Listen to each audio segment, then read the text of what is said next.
primer gobierno de Menem es el mejor gobierno de la historia. Esto está bien claro.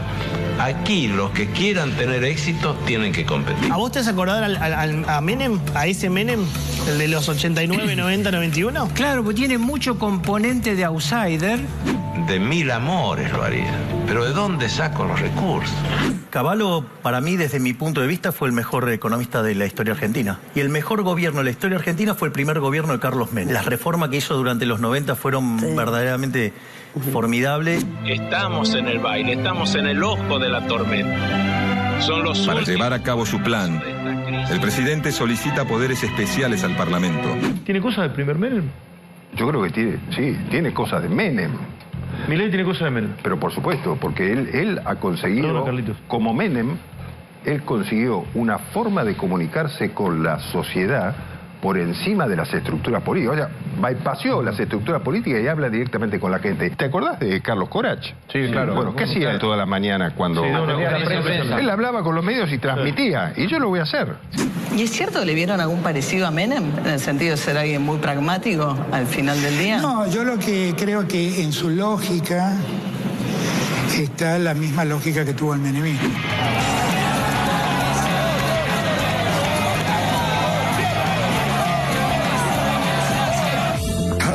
Dios mío, que hay que discutir esas cosas, ¿no? Fuertes. Hay una anécdota que cuenta que, bueno, la contó hace poquito Sulemita Menem, que un día Menem ya estaba bastante enfermo y estaba viendo televisión y lo ve en uno de los programas que era panelista Milei decir que Menem había sido el mejor presidente de los últimos tiempos. Entonces, que Menem le dice a Sulemita que quería conocer a ese hombre, a Javier Milei, y logra un encuentro, lo va a visitar, ya estaba bastante enfermo Milei.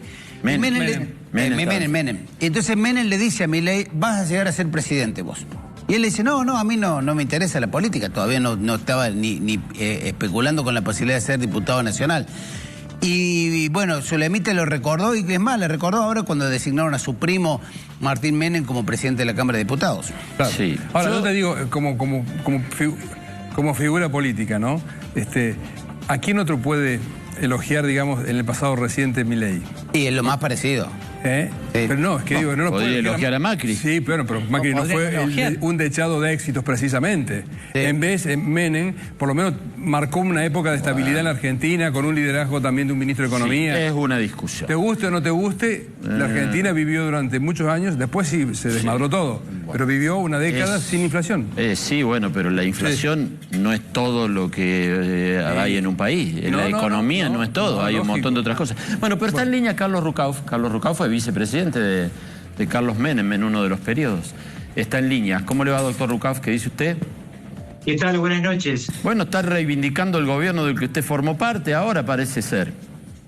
Me parece bien, porque fue el mejor gobierno de la democracia recuperada, un gobierno donde hubo libertad absoluta, donde se logró durante 10 años una inflación menor al 2% anual, donde se logró una inserción en el mundo que luego perdimos cuando llega el kirchnerismo, así que me parece bien. Creo que la situación que enfrenta el presidente Milei es distinta, porque él llega sin parlamento, es decir, no tiene las ventajas que tuvimos, que pudimos aprobar al comienzo del gobierno del presidente Menem, y gracias al patriotismo del doctor Angelos, las leyes necesarias para poder gobernar. Veremos ahora si Milei obtiene esas leyes, porque enfrenta una tarea muy difícil. Él está a punto de tomar el gobierno luego del peor gobierno, ya no de la democracia recuperada, de toda la historia democrática argentina, que deja una situación económica pavorosa. No es que estamos al borde del precipicio, estamos en el fondo. Carlos, déjeme una pequeña consideración respecto a lo que usted dice. ¿Milei está diciendo todo esto porque lo piensa o porque necesita un aval peronista, aunque sea el menemismo peronista? Porque esta reivindicación del menemismo suena rara, o no lo había hecho con tanto énfasis el gobierno, porque no es solamente Milei, son varios. Bueno, Milei tuvo conmigo una conferencia telefónica y visual en un canal de televisión de Buenos Aires durante la pandemia, y en ese momento dijo: estoy ante el vicepresidente, el mejor presidente de la historia argentina. Así que no es un tema nuevo en Milei. Milei siempre ha reivindicado la experiencia de Menem, nunca hizo antiperonismo, siempre hizo antikirchnerismo, y bueno, ahora es el momento de que ampute el tumor kirchnerista que ha envenenado al país.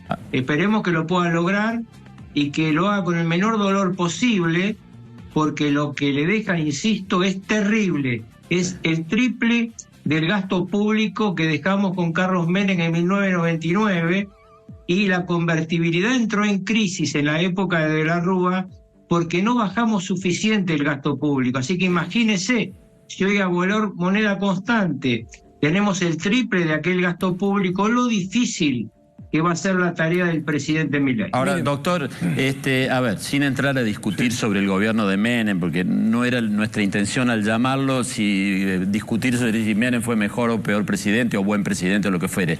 ¿Usted cree que, como está llevando adelante las cosas Milei, los nombramientos que hizo, los pocos anticipos que dio, usted es un buen analista de la realidad, lo vengo escuchando mucho en este tiempo, independientemente de que usted dijo recién, ojalá, le pregunto, ¿usted cree que va a llegar a buen puerto? ¿Cómo cree que va a enfrentar las cosas? ¿Que tiene la fortaleza suficiente, que está dando los pasos correctos? ¿Cómo lo ve?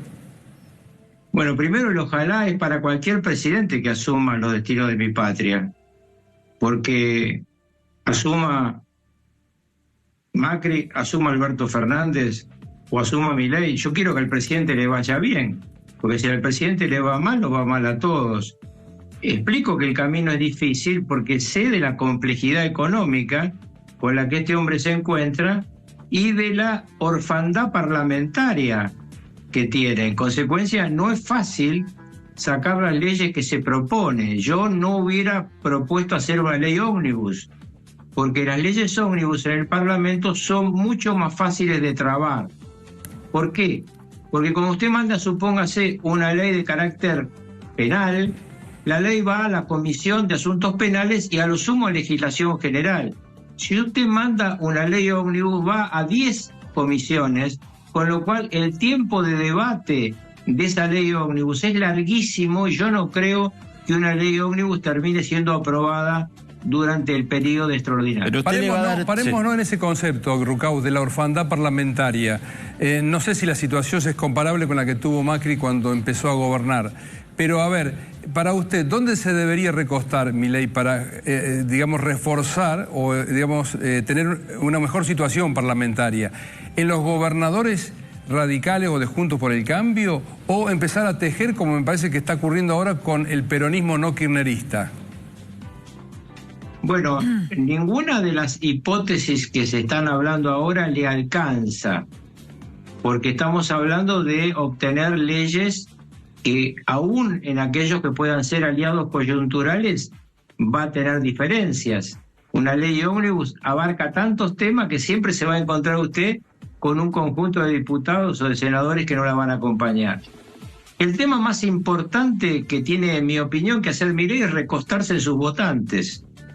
Desde la democracia íntegra, yo llamo a la democracia íntegra de que votan las mujeres, solamente Juan Domingo Perón sacó un porcentaje mayor de votos electorales. Milei es el presidente porcentualmente más votado. Ahora bien, ese porcentaje tiene un 30% que, como se suele decir en política, es de fierro, que son los que lo acompañaron en las PASO, los que lo acompañaron en la primera vuelta, fundamentalmente los jóvenes, que están muy, muy enamorados del proyecto de Milei. Ahora, hay un resto, ese 26% que luego se le suma, que tiene mucho componente de derrotar a la malaria que estamos viviendo, no nos equivoquemos. Muchos votaron contra el triunvirato de Alberto Fernández, Cristina Fernández de Kirchner y Sergio Massa. Entonces, también ahí tiene una inmensa incógnita. Insisto, no va a ser fácil, no creo que haya que recostarse especialmente en nadie, sino discutir ley por ley. Pero bueno, esto es un tema que tendrá que decidir el presidente. Yo estoy hablando como analista, hace mucho tiempo que no hago actividad política ni la voy a hacer. Ahora, Carlos, apelo a su conocimiento, porque ha sido vicepresidente, gobernador de Buenos Aires, del peronismo, no es poca cosa, y a su sinceridad. ¿Qué tips le daría a Milei para que enfrente la protesta social, la protesta sindical? ¿Cómo hay que hacer para tener apaciguada gente que solo se apacigua cuando el gobierno es un peronista? Bueno, no es una tarea sencilla porque él no tiene caja. Efectivamente, cuando él dice no hay plata, no hay plata. A mí me parece bien las señales que ha hecho hacia el gobernador saliente de Córdoba. Porque Juan Schiaretti se ha convertido a nivel nacional en una figura importante. Schiaretti no era conocido porque el cordobés que salía a hacer política a nivel nacional era el gallego de la Sota. Pero en los dos debates, yo lo he escuchado mucho en Capital, en Gran Buenos Aires, con la gente, Schiaretti apareció como un hombre con aptitudes presidenciales. Obviamente no obtuvo una catarata de votos, pero los duplicó.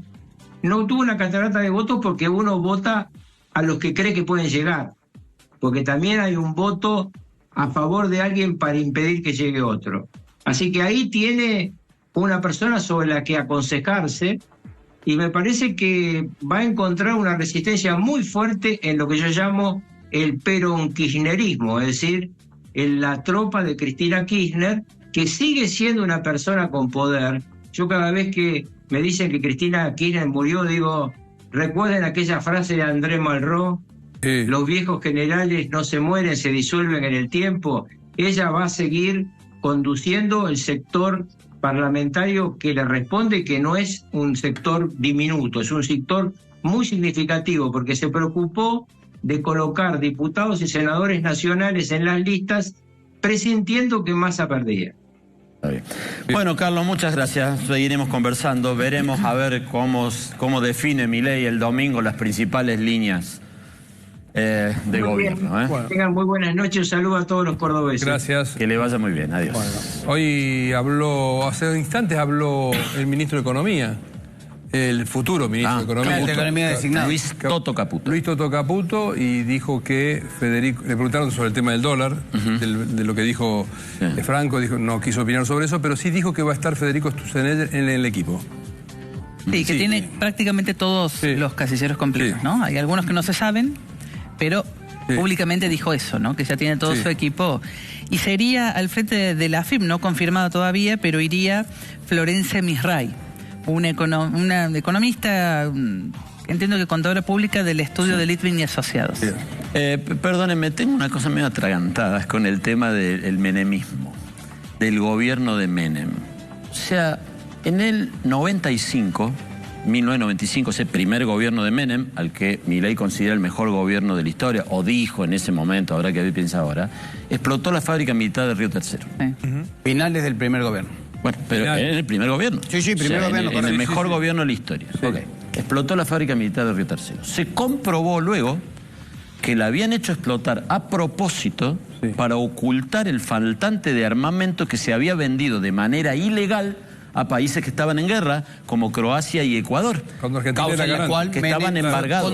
Condenado Menem. En las dos causas. Estuvo preso, sí. O sea, en la causa de la explosión de Río Tercero y en el tráfico de armas. En la de Río Tercero no llegó a ser juzgado. Está bien. No llegó, murió antes. Sí. Pero en la del tráfico de armas, sí. Yo no puedo considerar, ni empezar a considerar que un gobierno que hizo explotar una fábrica militar para ocultar el faltante de armas puede ser el mejor de la historia, la verdad. Sí, pero eso no tiene nada que ver con la economía, o sea, con lo que la gente sintió. Pero los índices de corrupción del gobierno de Menem solo fueron superados después por el kirchnerismo. Tuvo por eso. No tenés razón. La mitad de los funcionarios condenados por corrupción. Es que yo no puedo, Milei no dijo en materia económica, porque después cuando dice Cavallo fue el mejor ministro económico, bueno, es discutible. Se puede discutir, estar de acuerdo o no. Pero el país no es solamente la economía, el dólar, la inflación, digamos. El país, muchas cosas.